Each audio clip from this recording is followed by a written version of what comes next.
malam teman-teman. Senang bisa ketemu sahabat Sabda lagi dalam acara spesial kita yang kita lakukan setiap hari Senin, yaitu PA Online bareng seri Alkitab. Ya, teman-teman semuanya apa kabar? Semoga di tahun yang baru ini semakin semangat untuk belajar firman Tuhan ya. Amin. Iya, ini masih 2 minggu kita memasuki tahun yang baru ya, berarti Cepet semangatnya semangatnya juga masih membara nih di tahun ini. Ya, kiranya juga tetap sama sampai akhir tahun nanti ya. Oke, senang sekali karena kita kembali di akun utama kita, yaitu ayo.pa. Kalau beberapa waktu kemarin sempat ada kendala, tapi bersyukur hari ini sudah bisa kembali di akun utama kita. Nah, malam hari ini nanti kita juga akan PA bersama 2 guest yang akan menemani kita malam hari ini untuk berdiskusi, menggali firman Tuhan bareng, yaitu ada Kak Atma dan juga ada Kak Patricia. Kita akan segera undang. Dan malam hari back to the Bible gitu. Ya. Makanya kita mengambil perikop hari ini dari Yesaya 43 ayat 1 sampai 7. Ya, salah satu perikop yang sangat luar biasa, salah satu favorit saya juga perikop ini. Cuman karena perikopnya panjang, kita nggak akan membahas seluruhnya. Ya. Iya. Kita akan mengambil 7 ayat saja. Yang pertama, ya. Oke, karena Kak Atma dan juga Kak Patricia sudah bergabung, mungkin bisa kenalan dulu nih ke teman-teman yang bergabung malam hari ini. Mungkin nanti bisa perkenalan sedikit saja, singkat saja supaya bisa dikenal oleh teman-teman. Bisa dari Kak Atma dulu, silakan. Oke, Shalom. Perkenalkan, nama saya Atma. Saya bergereja saat ini di GBI Glow. Kemudian juga pelayanan sehari-hari membuat banyak konten-konten Kristen di Instagram dan TikTok sih. Seperti itu. Oke. Wah, ini konten kreator nih berarti. Oke. Kak Patricia, silahkan. Oke, selamat malam, shalom, salam kenal buat kita semua. Saya Patricia, domisili di Sidoarjo, bergereja jemaatnya di GPIB Jemaat Bukit Saitun Surabaya, dan melayani di Komisi IAI juga pelayanan anak. Oke, salam kenal untuk Kak Atma dan Kak Patricia ya. Salam Ya. kenal. Iya, oke. Salam kenal juga untuk teman-teman yang baru pertama kali mengikuti Alkitab. Malam hari ini kami menginfokan sedikit bahwa kita dalam acara Alkitab, yaitu pendalaman Alkitab bareng untuk menggali pasal-pasal atau perikop-perikop yang terkenal di Alkitab. Makanya kita bilang Alkitab. Ya, kalau teman-teman sudah punya metode PA yang rutin dipakai, silakan pakai. Tapi kami juga memperkenalkan metode PA SABDA, singkatan dari Simak, analisa, belajar, doa diskusi, dan aplikasi. ya, nanti admin akan membagikan link untuk kalau teman-teman ingin belajar memakai metode SABDA ya. Oke, nah dan tema kita sepanjang Januari Alkitab ini yaitu tentang visi hidup. Dan minggu kedua, kalau minggu lalu kita belajar dari Kolose tentang segala sesuatu dijadikan oleh Allah. Minggu ini kita akan belajar untuk apa manusia diciptakan. Kalau teman-teman mungkin melihat brosurnya ya di Instagram kita. Nah, untuk itu kita akan menggali, namun sebelumnya kita akan masuk di langkah 0 dulu, yaitu berdoa sama-sama untuk membuka pendalaman Alkitab malam hari ini. Ya, Ibu akan buka dalam doa. Oke, mari kita berdoa bersama-sama. Tuhan, kami sungguh bersyukur karena pada malam hari ini kami boleh duduk di bawah kaki Tuhan untuk mendengarkan firman-Mu, merenungkan, dan belajar. Kiranya Tuhan tolong supaya firman-Mu boleh sungguh berbicara di dalam hati kami, dan Engkau dimeteraikan oleh Roh Kudus-Mu, sehingga firman itu boleh tertanam dalam di dalam hati kami, dan akan bertumbuh dan menghasilkan buah-buah. Terima kasih Bapak, jadikan kami tanah yang subur sehingga benih yang ditaburkan itu boleh menghasilkan buah yang berlipat kali ganda. Terima kasih Bapak, kami menyerahkan Kak Atma dan juga Kak Patricia yang akan menolong kita untuk menggali ayat-ayat firman Tuhan dari Yesaya 43 ayat 1 sampai 7. Tuhan, kiranya Engkau tolong kami, Engkau beri kami hati yang terbuka untuk menerima firman-Mu. Di dalam nama Putra-Mu yang tunggal, Tuhan kami Yesus Kristus, kami berdoa dan mengucap syukur. Amin. Oke. Nah, sebelum kita melihat dan membaca bersama-sama nanti untuk ayatnya, kita akan overview sedikit dari kitab Yesaya. Kita tahu sama-sama kitab Yesaya ini adalah kitab yang bagus sekali karena berisi tentang nubuatan dan juga pemberitahuan tentang hukuman yang akan diterima oleh bangsa Yahudi saat itu melalui nubuatan Nabi Yesaya. Dan Yesaya sendiri adalah salah satu nabi yang ada di kitab para nabi dan dia masuk dalam golongan nabi besar gitu. Iya. Yesaya ini seorang tokoh yang ya kalau ada beberapa penafsir berkata kontroversial gitu ya. Tetapi kalau melihat latar belakang di mana dia hidup, zaman dia hidup, tempat dia hidup, ya memang cukup kontroversial ya karena Yesaya menjadi nabi yang diutus Tuhan dalam keadaan yang sangat kalau dibilang kurang beruntung. Iya. Iya, bahkan beberapa ahli teologi juga mengatakan bahwa Yesaya itu mati syahid gitu ya, dengan cara digergaji menjadi dua gitu ya. Beberapa penafsir teologi mengatakan dalam kepemimpinan beberapa raja Yehuda yang memimpin saat itu.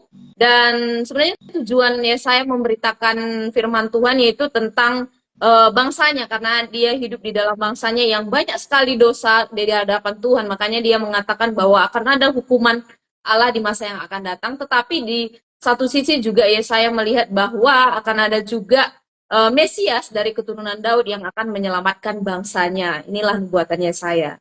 Ya, tetapi pada saat itu di waktu di mana Yesaya hidup, keadaan memang kurang menguntungkan dan banyak sekali masalah yang terjadi, terkhusus ketika Nabi ini harus mengembalakan umat yang tertentu. Iya. Yang sangat sulit untuk diyakinkan. Ya, ini diangkitkan bahwa Allah sungguh Allah yang Maha Kasih, Allah yang sangat setia. Memang keadaan saat itu sangat buruk, tetapi buruk karena mereka sendiri kurang setia, ya, sehingga Tuhan menghukum mereka. Iya, makanya Yesaya yang terdiri dari 66 pasal ini dibagi dalam dua bagian, yaitu tadi dari pasal 1 sampai 40 itu ngomongin tentang hukumannya, dan 40 sampai 66 itu berisi tentang kelepasan atau penyelamatan yang akan diberikan oleh Tuhan kepada bangsanya. Nah, karena itu pasal 43 menjadi pasal yang sangat sangat menyemangati karena janji-janji yang Tuhan berikan, dan Yesaya mengulangi itu bagi jemaat Israel supaya mereka punya hati yang tetap berpengharapan kepada Tuhan. Iya, meskipun saat itu mereka belum dibuang ke tanah Babel karena ini berisi nubuatan, tapi nanti Yesaya sudah memberitakan bahwa akan ada kelepasan gitu ya berdasarkan janji Tuhan karena Allah mengasihi umatnya. Nah, seperti apa kasih Allah akan umatnya, itulah yang akan kita lihat di Yesaya 43 khususnya perikop pertama hari ini. Oke, kita akan baca bersama-sama ya Yesaya 43, nanti Kak Atma sama Kak Patricia akan membaca dari ayat ini. Nanti Kak Patricia bisa baca ayat 1 sampai ayat 4. Setelah itu Atma lanjutkan ayat 5 sampai ayat 7. Teman-teman juga bisa menyimak sama-sama ya. Kita akan lihat bersama-sama. Silakan dari Kak Patricia dulu. Oke. Yesaya 43 ayat pertama, tetapi sekarang beginilah firman Tuhan yang menciptakan engkau, hai Yakub, yang membentuk engkau, hai Israel. Janganlah takut, sebab aku telah menebus engkau. Aku telah memanggil engkau dengan namamu, engkau ini kepunyaanku. Apabila engkau menyeberang melalui air, aku akan menyertai engkau. Atau melalui sungai-sungai, engkau tidak akan dihanyutkan. Apabila engkau berjalan melalui api, engkau tidak akan dihanguskan, dan nyala api tidak akan membakar engkau. Sebab akulah Tuhan Allahmu yang Maha Kudus, Allah Israel, Juru Selamatmu. Aku menebus engkau dengan Mesir dan memberikan Ethiopia dan Sheba sebagai gantimu. Oleh karena engkau berharga di mataku dan mulia, dan aku ini mengasihi engkau, maka aku memberikan manusia sebagai gantimu dan bangsa-bangsa sebagai ganti nyawamu. Janganlah takut, sebab aku ini menyertai engkau. Aku akan mendatangkan anak cucumu dari timur, dan aku akan menghimpun engkau dari barat. Aku akan berkata kepada utara, berikanlah, dan kepada selatan, janganlah tahan-tahan. Bawalah anak-anakku laki-laki dari jauh, dan anak-anakku perempuan dari ujung-ujung bumi, supaya semua orang yang disebutkan dengan namaku, yang kuciptakan untuk kemuliaanku, yang kubentuk, dan yang juga kujadikan. Ayat yang sangat bagus. Ya, kita akan simak bersama-sama langkah yang pertama dulu dengan melihat masing-masing teks dari ayat 1 sampai ayat 7 bersama Kak Atma dan juga Kak Patricia. Nah, untuk yang bagian pertama, kepada siapakah Allah memberikan firman Tuhan ini? Ya, mungkin dari apa dulu?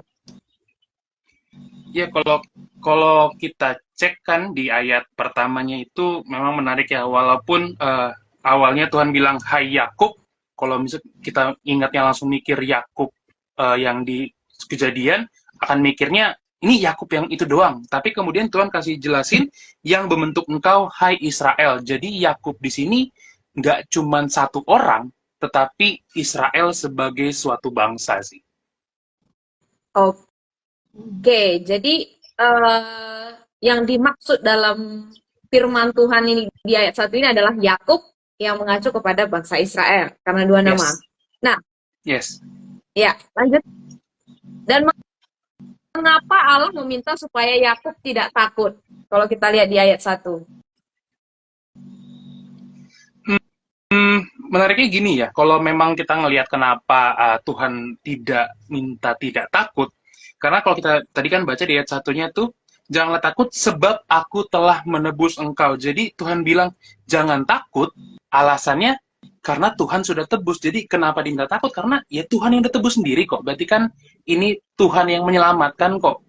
Jadi di situ dasar Tuhan bilang itu karena Tuhan yang sudah bekerja dalam bangsa ini gitu. Makanya mereka nggak perlu takut lagi.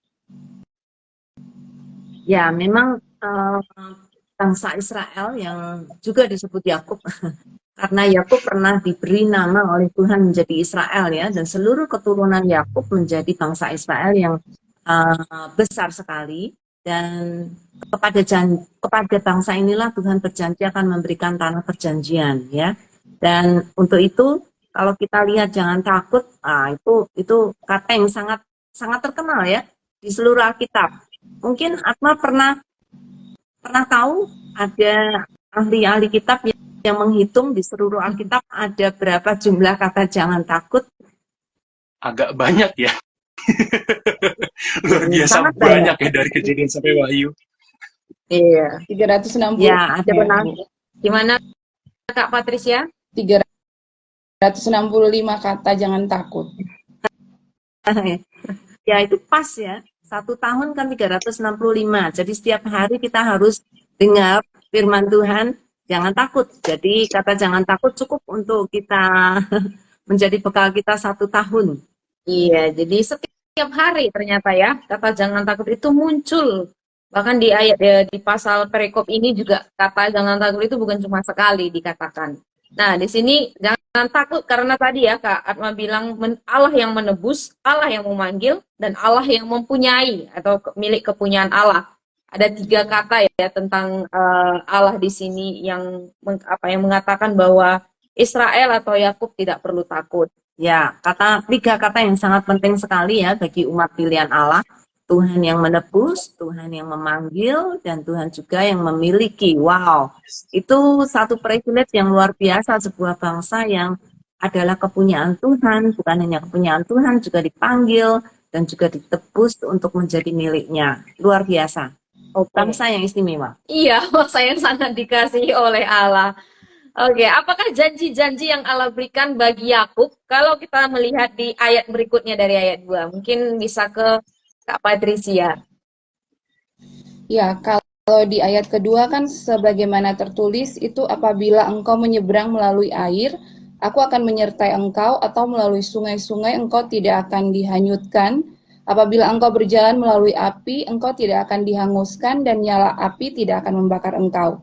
Nah, tapi coba kalau kita lihat lagi, ini maksud dari melalui apa maksud Tuhan dengan menyebutkan menyeberang melalui air. Nah, ternyata ketika kita lihat korelasi ayat, itu tertulis di dalam Yesaya 8 ayat 7, itu air itu adalah kiasan mengenai kekuatan bangsa Asyur.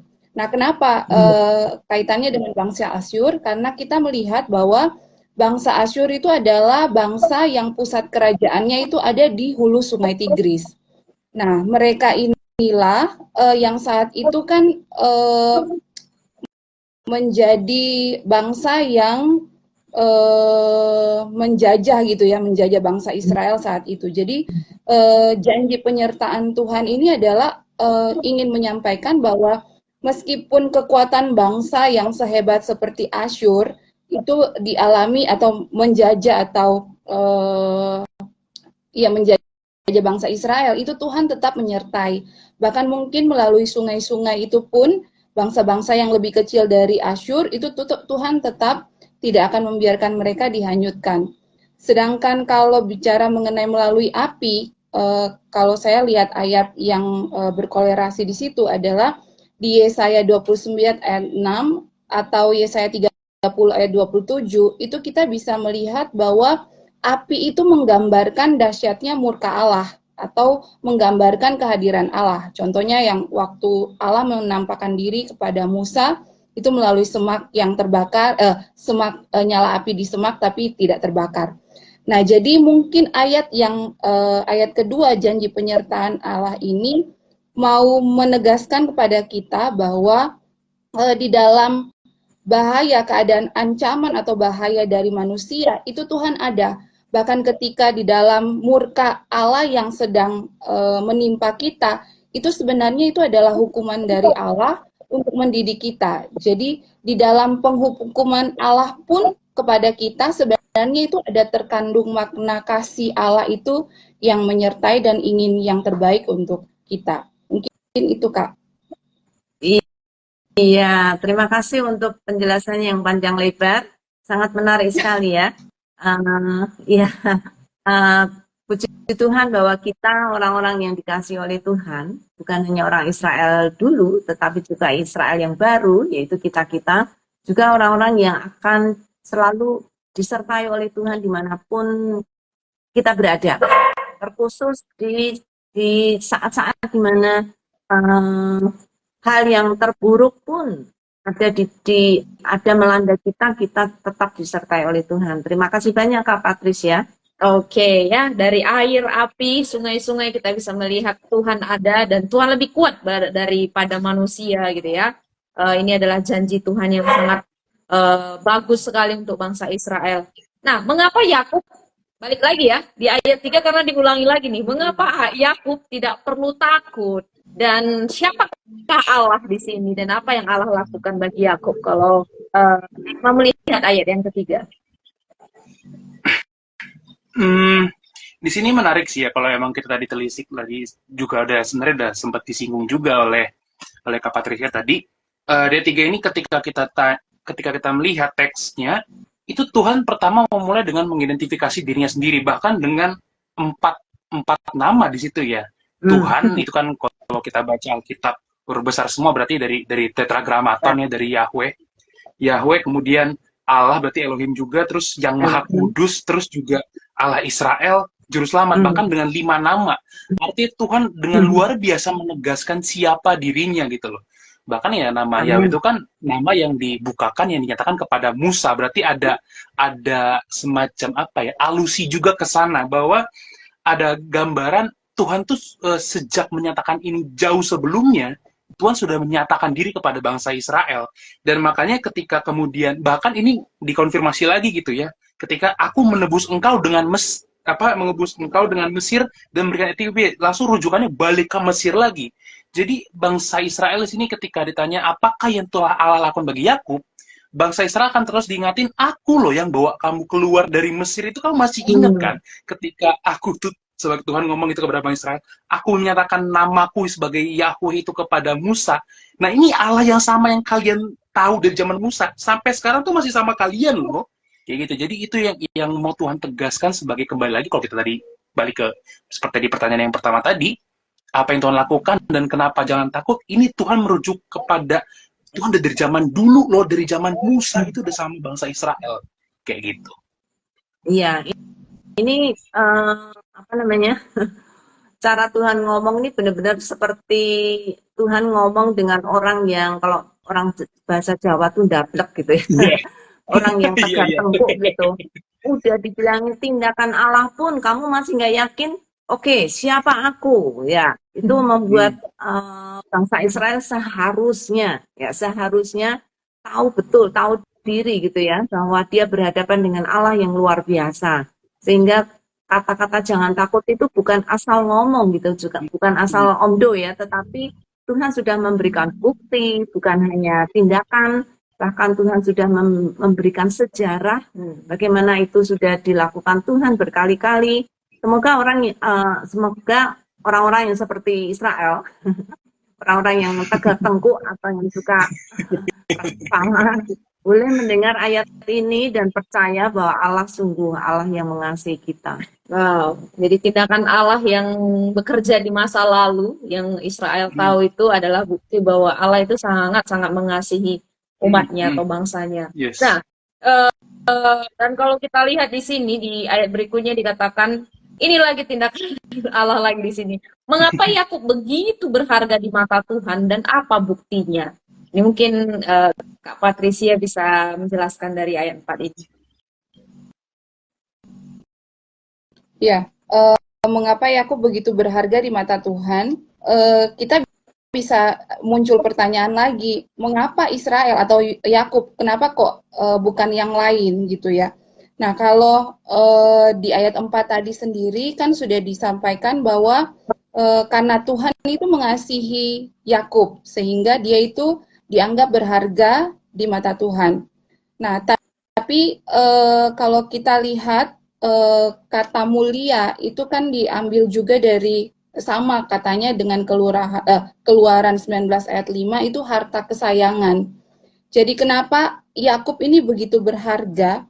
Ya karena kasih Tuhan itu dan karena menunjukkan Allah itu juga setia kepada janjinya kepada Abraham, nenek moyang Yakub sendiri. Jadi ketika Allah setia kepada memegang janjinya kepada Abraham, itu kelanjutannya itu kepada Yakub dan keturunannya yaitu bangsa Israel. Ya, luar biasa ya Tuhan mengatakan di ayat yang 1 tadi sudah dikatakan ya bahwa Tuhan yang memilih, Tuhan yang menjadikan, Tuhan juga yang menebus gitu ya, yang menciptakan. Jadi ini menjadi penegasan yang keberapa kalinya gitu ya, bahwa Tuhan itu sungguh mengasihi. Iya, berharga di mataku itu kalau kita lihat di beberapa kitab lain itu di Tuhan katakan sebagai biji mata Tuhan ya, biji mata Tuhan itu sangat berharga itu dan juga mulia bahkan dikatakan mengasihi gitu ya. Makanya Tuhan memberikan manusia sebagai ganti dan bangsa-bangsa sebagai ganti nyawa terlihat di ayat 4 ini. Ya, ini merupakan satu nubuatan ya, bahwa suatu ketika Tuhan akan mengirimkan anaknya yang tunggal bagi bangsa Israel dan bangsa Israel yang baru. Oke. Nah, apa janji Tuhan bagi generasi masa depan Yakub? Kalau kita melihat ke ayat yang berikutnya dari ayat 5 ini, mungkin bisa kembali ke Atma. Ya, kalau kita cek di ayat 5 itu memang ini agak menarik gitu ya. Tadi kalau kita perhatiin juga sebenarnya 1, 2 itu kayak past future, masa lalu, masa depan, masa lalu, masa depan. Dan di ayat 5 ini kita kembali ke yang masa depan lagi gitu kan. Bahwa ini tuh dibilang bahkan orang, jadi Tuhan sebenarnya janji Tuhan tuh nggak cuma kepada orang yang sekarang lagi dengar ini gitu ya pada zaman Yesaya, tapi bahkan kepada nanti orang-orang yang lahir dari keturunan mereka gitu. Jadi Tuhan ini membuat suatu gambaran atau membuat suatu janji yang sifatnya itu kayak long term. Jadi seperti kayak kontrak dari sisi Tuhan gitu loh. Tuhan tuh nggak cuma janji, ya dan ntar aku gini deh, kayak seakan-akan cuma untuk sekali doang gitu. Enggak. Tuhan tuh seperti kayak mengikatkan dirinya sendiri ya. Tuhan tuh kayak bikin kontrak sendiri dengan bangsa Israel bahwa aku akan setia bukan cuma sama kamu, bahkan bukan cuma sama leluhurmu, tapi juga sama anak cucumu. Jadi kayak long term kontrak yang jangka panjang begitu ya. Itu sih yang janji Tuhan bahwa dia akan selalu jadi Allah penolong mereka, selalu akan jadi Allah juru selamat mereka, bahkan sampai keturunan-keturunan nanti. Ya, ini salah satu penegasan juga karena kalau menurut perhitungan tahun, tapi memang ada penafsiran yang beda ya. Tetapi ada penafsir yang mengatakan sebenarnya pada waktu Yesaya dituliskan pasal 43 ini, bangsa Israel sudah jatuh di tangan Babilonia, sehingga sepertinya tidak ada pengharapan lagi. Dan mereka seakan-akan, mana Tuhan janjimu? Lihat, kita sudah ditangkap lagi. Bahkan semua taruna muda sudah diangkut semuanya ke Babilonia. Apalagi yang kita punya, kita tidak ada lagi siapa-siapa dan tidak ada lagi masa depan. Yang tinggal saat itu hanyalah orang-orang tua, orang-orang yang sudah lansia, orang-orang yang berpenyakitan yang ditinggal. Sedangkan semua taruna muda sudah diangkut semua ke Babilonia. Itu sebabnya Tuhan memberikan, aku akan memberikan anak cucu. Oh, anak cucunya sudah diambil semua, bagaimana mungkin gitu ya. Oke, tapi Tuhan berjanji jangan takut. Iya, lagi ya, kata jangan takut itu diulang di ayat yang kelima. Dan dari timur barat ke timur ini ngomongin dari seluruh penjuru apa sih namanya? Tanah Israel. Iya, dari seluruh penjuru Tuhan akan menghimpunkan seluruh, dan ini adalah janji Tuhan terhadap Yakub yang besar sekali gitu ya, karena seluruh akan dihimpun kembali kepada tanah perjanjian yang sudah ditetapkan oleh Allah gitu. Jadi janji Tuhan di ayat 5 ini ngomongin tentang pemeliharaannya yang terus-menerus bahkan sampai anak cucunya sekalipun. Nah, kalau kita lihat di ayat berikutnya, di ayat yang ke-6, siapakah orang-orang yang dimaksud anak-anakku laki-laki dan anak-anakku perempuan dari ujung-ujung bumi di dalam ayat yang ke-6 ini? Silakan mungkin Bu Kak Patricia bisa membagikan. Iya, kalau kita bicara mengenai anak-anak laki-laki maupun perempuan, berarti kan kalau di Roma 8 ayat 14 disebut semua orang yang dipimpin oleh Roh Allah adalah anak Allah. Jadi yang dimaksud di dalam ayat 6 ini adalah Israel rohani mungkin ya. Nah, jadi yang dimaksud anak-anakku laki-laki dan anak-anakku perempuan itu adalah yang dimaksud adalah keturunan Israel dalam konteks rohani atau spiritual. Ya, ini konteks nubuatan ya, Kak Patricia. Ya. Iya. Oke, ya. Ya. Dari konteks perjanjian lama ya tentang anak-anakku, bahkan anak-anak perempuanku gitu ya, bukan cuma anak laki-laki tapi juga anak perempuan ini mendapatkan semua itu tadi privilege yang Tuhan janjikan kepada bangsanya. Terus di ayat yang terakhir dari ayat 7 ini, siapakah yang menciptakan mereka dan untuk apa mereka dibentuk dan diciptakan? Ini menurut Kak Atma gimana dari ayat 7? Oke, tadi siapa yang menciptakan mereka, dan memang ayat 7 ini kan juga agak menarik ya, kalau sebenarnya kan ayat 7 ini kayak itu nggak terputus dari 5 dan 6 kan, itu kan sebenarnya kayak dari barat, timur, utara, selatan, semua gitu ya 7 baru bilang kan. Jadi memang menarik di sini ada penegasan bahwa Tuhan tuh menciptakan semua orang, betul kan? Tapi kemudian ada semacam pengkategorian di ayat 7 yang dikatakan bahwa semua orang yang disebutkan dengan namaku yang kuciptakan untuk kemuliaanku. Jadi ada pembedaan gitu ya, ada semacam pengkategorian bahwa betul semua manusia itu diciptakan Tuhan gitu ya, tapi di sini ada semacam pengkategorian bahwa ada orang yang disebut dengan nama Tuhan yang tujuan penciptaannya itu untuk kemuliaan nama Tuhan. Dan ini juga makanya ya penegasannya bahwa ada sekelompok orang gitu ya, yang diciptakan oleh Tuhan sendiri, bertanya tentang siapa dan tujuannya untuk memuliakan Tuhan lagi, bahwa Tuhan menciptakan mereka dengan suatu purpose yang ultimately, yang secara akhirnya adalah ya untuk kemuliaan nama Tuhan, bukan untuk sekedar yang lain-lain atau yang tujuannya nggak jelas, tapi ada sesuatu yang konkret sih tujuannya. Ya, luar biasa ya. Memang disebutkan dari timur, dari barat, dari utara, dari selatan, tetapi ternyata ada kondisionalnya ya, bukan semua.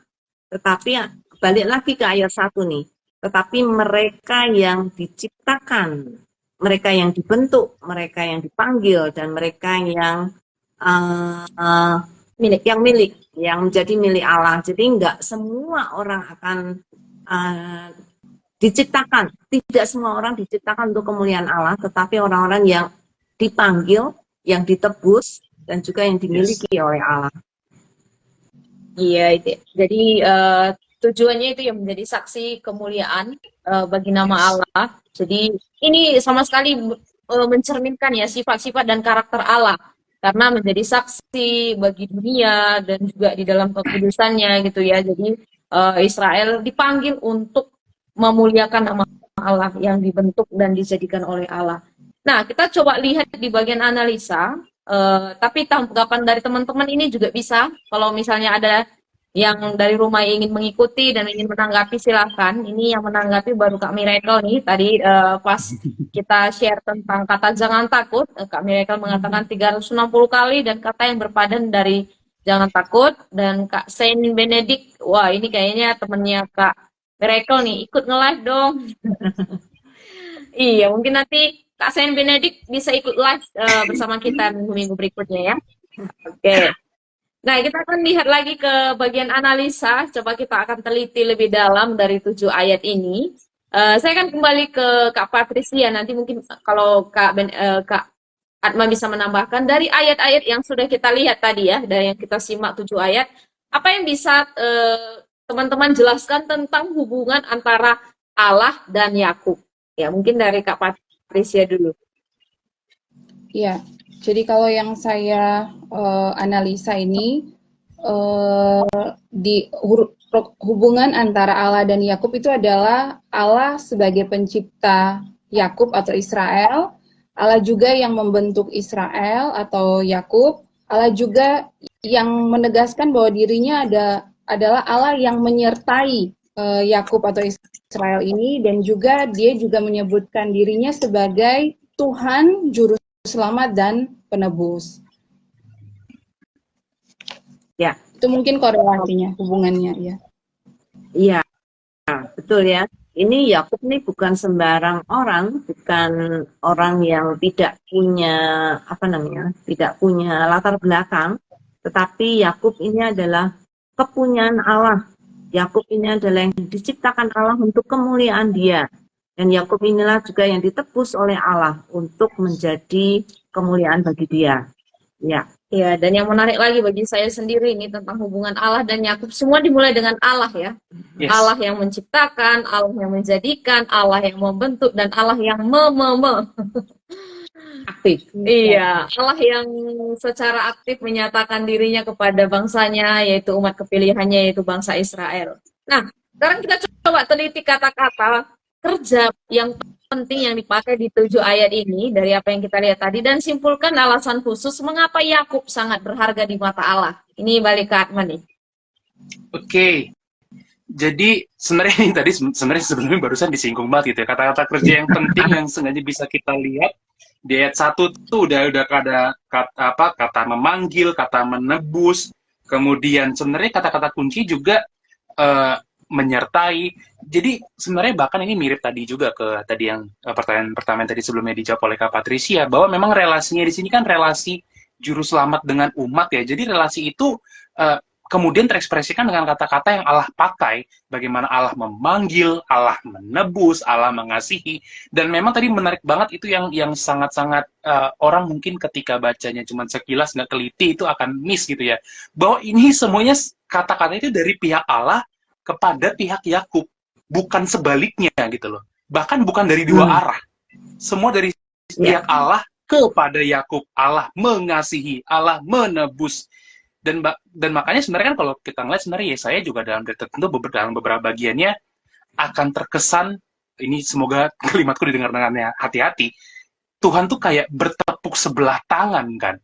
Dalam artian bahwa bangsa Yakub yang meskipun mereka tegar tengkuk, tapi Allah tetap setia, tetap mengasihi mereka. Tapi justru di sana lah kita ngelihat bahwa ya memang Allah itu Allah yang setia, dan justru dari sana kita melihat sekalipun kitanya tidak setia, sekalipun kitanya ya bobrok, dablek tadi kalau kata bahasa Biblia, Allah tetap setia, Allah tetap mengasihi, Allah tetap menebus. Jadi kata-kata itu penting, bahkan lebih daripada kata-kata apa saja yang digunakan. Yang sangat juga penting untuk kita ingat adalah semua katanya dari pihak Allah kepada umatnya. Itu sih yang menarik untuk diperhatikan. Ya, ini semua kata-kata yang sangat intim ya, yang menciptakan, menebus, membentuk, memanggil, menyertai, mengasihi. Wow, ini kata-kata yang nggak sembarang boleh diucapkan ya, kecuali dia punya hati yang sungguh-sungguh mengasihi orang itu atau menghargai orang itu. Kata-kata itu nggak akan keluar dengan gampang, gitu ya. Yes. Ya. Saya sangat setuju ya, karena bilang Allah dan Allah yang setia gitu, dan ini janjinya memang kepada Abraham, kepada nenek moyang dari bangsa Israel, dan kita tahu bahwa dia tetap menepati janjinya sekalipun memang umatnya itu sangat-sangat terbalik gitu ya, begitu tegar tengkuk, begitu banyak sekali perlakuan yang mereka lakukan mendukakan hati Allah, tetapi Allah mengapa mereka berharga di mata Allah ya karena Allah setia akan janjinya gitu. Allah adalah Allah yang setia. Dan yang menarik tadi yang dikatakan Kak Atma adalah Tuhan yang mencari sebenarnya, yang mencari Yakub, mencari orang pilihannya. Sedangkan manusia kalau dibilang bertepuk sebelah tangan, ya betul juga sih. Karena manusia tuh nggak mampu untuk mencari Allah. Bahkan manusia cenderung untuk bersembunyi dan lari dari Allah karena dosanya. Tetapi Allah yang mencari. Jadi bukan manusia yang mencari Allah, tetapi Allah yang mencari manusia. Amin. Ya, itulah kasih Allah. Nah, sekarang kita melihat pelajaran apa yang Kak Patricia dapatkan atau Kak Anma dapatkan tentang karakter Allah dari malam hari ini. Ya, mungkin bisa ditambahkan walaupun beberapa mungkin tadi sudah disebutkan. Mungkin dari Kak Patricia. Ya, kalau karakter Allah yang kita pelajari malam hari ini itu kasih dan setia. Karena Allah mengasihi kita, Ia menjadikan terus membentuk kita, bahkan menghadirkan kita di dunia ini untuk berelasi sebenarnya dengan Dia, untuk hidup memuliakan namanya. Dan dalam menjalani hidup di dunia ini, Allah itu tetap setia akan janjinya. Jadi dari generasi ke generasi Allah itu terus menjaga dan setia terhadap janji yang sudah Dia ucapkan. Jadi karena karakter Allah yang kita pelajari malam hari ini, kita juga bisa belajar untuk seharusnya kita tidak perlu khawatir ketika kita menghadapi berbagai macam persoalan atau pergumulan, karena kita yang sebenarnya tidak layak ini justru dikasihi oleh Allah yang begitu memandang kita berharga dan Dia setia, tidak pernah Dia akan meninggalkan kita. Mungkin itu yang bisa saya bagikan. Ya, karena yang dihadapi Tuhan adalah bangsa Israel, yang kita tahu karakternya kayak apa gitu ya. Berarti karakter Tuhan juga salah satu yang boleh kita sebut adalah forgiving atau suka mengampuni, ya. Allah mau mengampuni apa yang sudah dilakukan oleh Israel, terutama tadi waktu Roma bilang sudah banyak mendukakan hati Tuhan, tetapi karakter Allah itulah yang menjadi jaminan bagi kita bahwa Dia juga akan mengampuni kita karena kita sudah banyak berbuat dosa kepada Tuhan. Oke. Nah, ada tambahan mungkin dari Kak Atma tentang pelajarannya? Iya. Kalau sifat seenggaknya ada dua, itu bahwa Dia tadi sebenarnya sama ya, Allah, Dia adalah Allah yang setia. Bahkan di sini tuh kita bagian ini aja kita bisa melihat bahwa kesetiaan Allah tuh kesetiaan yang gak bisa dikomparasi dengan kesetiaan manusia. Kalau kata Paulus kan di 2 Timotius 2, dia bilang, kalau sekalipun kita nggak setia, Allah itu tetap setia karena Dia tidak bisa menyangkal dirinya. Dan itu terekspresi di sini ketika Allah dengan berurusan dengan bangsa Israel. Dan yang kedua, bahwa Allah adalah Allah yang menyelamatkan, Allah yang peduli, Allah yang membebaskan. Jadi di sini kita melihat, karena memang juga ya tadi sebenarnya di awal banget udah disinggung juga ya tadi dalam intronya, bahwa memang Yesaya itu kan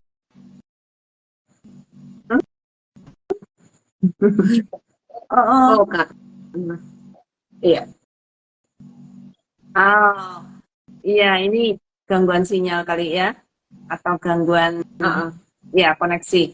Ya, teman-teman boleh ikut bergabung loh, silahkan memberikan komentarnya. Menurut kalian pelajaran apa yang kalian dapat tentang karakter Allah pada malam hari ini? Kak Atma, sorry tadi keputus ya. Putus tadi. Bisa dilanjut. udah lancar kan? Sampai di mana ya? Sampai Allah yang menyelamatkan. Waduh, Ya. nggak apa-apa. Iya, tadi sempat singgung bahwa Yesaya itu kitab yang sangat mesianik, yang sangat-sangat Ya, merujuk kepada Sang Juru Selamat, dan makanya di sini ya mengulang-ulang terus kan sebetulnya Allah iya, menyelamatkan, bahkan kayak frasa-frasa kayak di ayat 4 memberikan manusia sebagai gantimu, terus bahasa-bahasa kayak mengumpulkan anak-anakmu, ada umat yang ditebus oleh Sang Juru Selamat. Jadi bahasanya memang juga sangat-sangat ya mengantisipasi kedatangan Sang Mesias di situ. oke. Karakter Allah di situ lihat ya. Oke, kita coba lihat ke bagian lain tentang ini sebenarnya tema utamanya juga dalam malam hari ini ya. Sudahkah tujuan Allah menciptakan manusia itu tercapai? Ya, mungkin ini kita bisa diskusikan coba sama-sama. Menurut teman-teman di rumah juga bagaimana? Apakah sudah tercapai tujuan Allah dalam menciptakan manusia? Silakan mungkin dari Kak Atma dulu, nanti Kak Patricia lanjutkan. Ya, apakah tujuan Allah menciptakan manusia tercapai?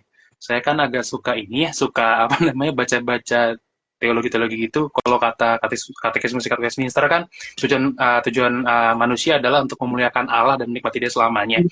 Dan memang kalau kita tanya apakah tujuan itu sudah tercapai, mungkin saya akan bilang kalau kita melihat dari teks ini aja, ya sudah, tapi belum juga. Sudah dalam artian Tuhan sudah bangsa Israel sudah jadi gitu ya, bangsanya sudah ada. Jadi bahwa fakta Allah itu sebagai penyelamat yang menyelamatkan mereka dari bangsa Mesir itu sudah nyata. Dengan kata lain, bangsa Israel sudah memuliakan Tuhan secara nggak langsung, tapi juga belum selesai. Ini belum memuliakan Tuhan yang full gitu, yang komplit. Jadi ada dimensi itu sih saya ngelihatnya. Jadi apa sudah tercapai? Iya, ini Sudah, tapi belum seutuhnya. Nah, itu. Kak Patria setuju nggak bahwa tujuan Allah menciptakan manusia itu sudah tercapai tapi juga belum? Setuju nggak nih Kak Patricia? Kalau saya pemikirannya tuh begini, Bu. Kalau kita bicara mengenai sudah tercapai atau tidak, berarti kan kita bicara mengenai pencapaian. Kalau bicara mengenai pencapaian, berarti kan ada dua kemungkinan, berhasil atau gagal, tercapai atau tidak. Nah, berarti kita harus lihat dari dua pihak, dari pihak Allah atau pihak manusia. Nah, kalau dari pihak Allah, kalau tidak, menurut saya itu tidak ada sesuatu untuk tercapai atau tidak. Karena kenapa? Allah itu kan sebenarnya saat belum menciptakan manusia, Allah itu kan sudah mulia. Kemuliaan Allah itu kan tidak bergantung pada bagaimana manusia memuliakan Dia atau tidak. Jadi ketika manusia ini hidup memuliakan Allah atau tidak memuliakan Allah, itu tidak mengurangi atau menambahi kemuliaan Allah itu sendiri. Jadi ketika Allah menciptakan manusia, itu adalah kehendak bebasnya Allah untuk menciptakan manusia itu. Jadi manusia memuliakan atau tidak, itu tidak ada pengaruhnya kepada penambahan atau pengurangan kemuliaan Allah. Nah, tapi kalau dilihat dari sisi pihak manusia, sebenarnya kita ini sedang berproses untuk terus hidup memuliakan Tuhan itu sendiri. Nah, kalau tadi yang di ayat 7, kalau saya lihat tadi kan disebutkan, semua orang yang disebutkan dengan namaku, yang kuciptakan untuk kemuliaanku, yang kubentuk dan yang juga kujadikan. Nah, artinya orang-orang yang diciptakan Tuhan, mungkin ini kita berbicara tentang teologi predestinasi gitu ya, doktrin predestinasi. Nah, jadi orang-orang yang diciptakan Tuhan itu untuk menjadi milik kepunyaan Allah, itu bukan bahasanya itu bukan dia memuliakan Tuhan yang tujuannya itu untuk menambah kemuliaan Tuhan atau mengurangi kemuliaan Tuhan, tapi sebagai anak-anak Tuhan yang tadi diciptakan untuk menjadi milik kepunyaan Tuhan, melalui kehidupannya itu harus terpancar kemuliaan Allah itu sendiri. Nah, jadi ilustrasinya itu kayak matahari itu kan dia punya cahaya, tapi bulan itu tidak punya cahaya, tapi bulan itu merefleksikan cahaya matahari itu. Nah, sama juga ketika kita misalnya ambil cermin, kita memantulkan kepada matahari sinarnya, kan itu tidak menambah atau mengurangi cahaya mataharinya itu. Nah, jadi mungkin itu yang tadi saya jawab, Bu, dari pihak Allah sendiri dan pihak manusia. Jadi sebenarnya kitanya itu bukan memuliakan Tuhan untuk menambah atau mengurangi kemuliaan Tuhan, tapi memuliakan Tuhan di sini adalah memancarkan kemuliaan Tuhan itu karena kita ini adalah milik kepunyaan Tuhan. Itu mungkin Ya, kalau dari jadi saya. kalau itu tadi, kalau Kak Patricia tadi mengumpamakan matahari dan bulan, bulan itu kita ya Bu. Matahari itu Allah. Allah lah yang memiliki cahaya, ya, yang memancar. Sedangkan Tuhan tidak. Manusia tidak punya kemuliaan apapun. Tetapi kalau dia dipancari oleh sinar kemuliaan Allah, maka dia akan memantulkan kembali sinar kemuliaan Allah. Sehingga dia bisa memuliakan bukan karena dia punya cahaya, tetapi karena dia bisa memantulkan cahaya Allah. Gitu ya Bu ya. Jadi manusia bisa memantulkan kemuliaan Allah kalau dia hidup sesuai dengan kehendak Tuhan atau mengikuti apa yang Tuhan inginkan. Manusia sendiri tidak punya kemuliaan apa-apa, dia hanya bisa memantulkan. Dan kalau kita memuji Allah bukan karena Allah suka dipuji seperti manusia, tetapi karena sudah sepantasnya. Nggak mungkin dong bulan berkata wow, ini manusia kan suka memuji bulan purnama ya Bu ya. Padahal itu sinarnya dari matahari, harusnya yang dipuji matahari bukan bulan. Karena bulan nggak punya sinar. Sehingga kalau bulan berkata wow, memang bulanku itu bagus banget, warnaku itu bagus banget. Oh, dia berarti sudah mencuri kemuliaan dari matahari. Karena seharusnya kan bulan berkata, oh terima kasih matahari, engkau sudah memancarkan sinarmu sehingga ketika bulan purnama aku kelihatan bagus sekali gitu ya. Nah, perumpamaan jadi terlalu panjang. Oke, jadi sudah seharusnya ya kalau orang-orang yang melakukan kehendak Allah itu pasti otomatis akan memuliakan Allah dalam segala kehidupan kita. Nah, Kak Gotes Mila juga mengatakan malam ini saya belajar tentang karakter Allah yang setia, karakter Allah yang menepati janji, dan karakter Allah yang penuh kasih. Dan Kak Jonathan juga mengatakan Allah itu seperti ayah yang masih menyayangi anaknya yang nakal. Ya. Oke, nah teman-teman, Kak Patricia dan juga Kak Atma, karena sudah di akhir, mungkin apa aplikasi yang akan teman-teman lakukan dan mungkin sudahkah hidup teman-teman telah memuliakan Allah? Kalau sudah gimana? Kalau belum gimana caranya? Silakan mungkin di-sharingkan dari Kak Patricia dulu, nanti baru Kak Atma. Oke. Iya. Saya untuk hidup memuliakan Allah itu tetap berproses ya, Kak Roma dan Bu Yulia. Jadi ketika Allah masih memberikan kesempatan untuk saya masih bisa bernapas, masih bisa hidup di dunia ini adalah saya berproses terus untuk semakin hari semakin serupa dengan Kristus dalam karakter, supaya dalam hidup saya ini bisa memancarkan kemuliaan Tuhan. Tentunya saya menyadari bahwa ketika manusia yang jatuh dalam dosa dan hidup di luar Allah, itu tidak mungkin dapat mencerminkan kemuliaan Tuhan itu dalam hidupnya. Jadi bagaimana harusnya kita hidup memuliakan Tuhan? Ya, kita harus mendekat pada Tuhan, berhenti berbuat dosa, mulai belajar untuk menghargai diri, menggali atau menemukan potensi diri yang sudah Tuhan percayakan buat kita, dan menyerahkan diri kita sepenuhnya ke dalam tangan Tuhan untuk Tuhan pimpin, supaya kehidupan kita ini yang menjadi milik kepunyaan Tuhan itu dapat memancarkan kemuliaan Tuhan dimanapun kita ditempatkan, di dalam berbagai bidang apapun yang Tuhan percayakan sesuai talenta kita masing-masing. Amin. Iya, dari Kak Atma? Oke, sudahkah, sebenarnya saya bakal jawabnya kayak mirip tadi sih, sudah tapi belum juga, bahwa apakah hidup saya sudah memuliakan Allah dalam pengertian bahwa saya sekarang jadi Kristen, karena saya tahu hak saya hanya dapat beriman kepada Kristus, itu sepenuhnya karena anugerah Allah. Fakta saya sekarang sudah beriman kepada Kristus, itu karena Allah gitu loh. Fakta saya beriman kepada Kristus itu sudah memuliakan Allah. Dan bahkan karena hal itu juga, saya menjadi berharga. Kalau kayak tadi seperti Yakub, bangsa Israel menjadi berharga karena mereka ditebus oleh Allah gitu loh. Jadi bangsa misalkan kalau diaplikasikan kepada saya pribadi dan kita mungkin sekalian, kita diselamatkan bukan karena kita berharga, tapi karena kita diselamatkan oleh Allah, kita menjadi berharga.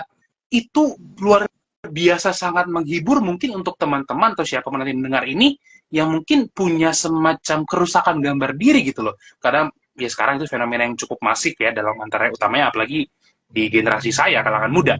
Tapi itu menjadi penghiburan yang luar biasa bahwa sekalipun mungkin kita sangat rusak, tapi Allah menebus kita dan menjadikan kita berharga gitu loh. Keberhargaan kita bukan karena kita sendiri, tapi karena kasih Allah yang uh, uh, menghampiri kita. Tapi kemudian ada sisinya yang juga belum selesai. Tuhan terus memproses kita, Tuhan masih menguduskan kita hari demi hari. Yang keras kepalanya mulai dikurangin, bandelnya dikurangin. Kan kita juga jadi begitu percaya Kristus kan nggak langsung tiba-tiba jadi orang suci kan. Saya percaya Kristus, doa terima Yesus, terus tiba-tiba wajahnya bercahaya gitu kayak Musa turun dari Gunung Sinai kan enggak.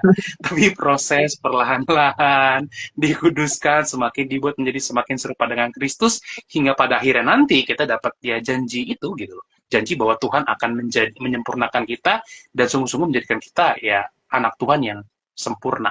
Seperti itu. Amin. Thank you untuk thank you banyak untuk sharingnya.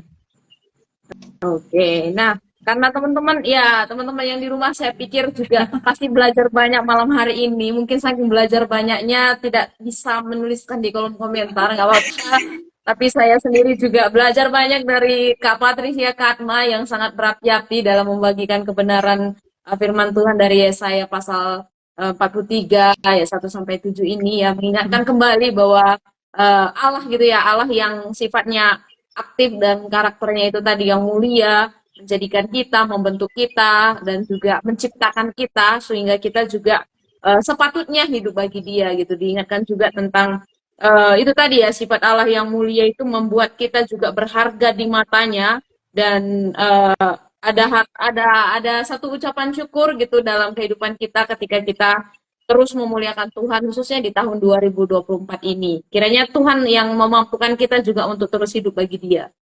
Iya, saya juga bersyukur untuk tadi Kak Patricia terus-menerus mengatakan bahwa kita sedang memproses, betul. Saya terkesan dengan itu karena memang kita belum selesai diproses oleh Tuhan dan kita akan terus-menerus menjadi semakin sempurna bagi Dia. Dan Kak Atma juga saya belajar bahwa kita berharga karena Tuhan memilih kita. Kita berharga karena Dia menciptakan kita, karena Dia mengasihi kita. Itu yang membuat kita berharga. Terima kasih banyak untuk malam hari ini, pelajaran yang sangat berharga. Iya, malam hari ini kita akan akhiri untuk Instagram Live Ayo PA, dan kita akan tutup. Mohon mungkin Kak Atma bisa menutup dalam doa hari ini. Oke, mari kita berdoa.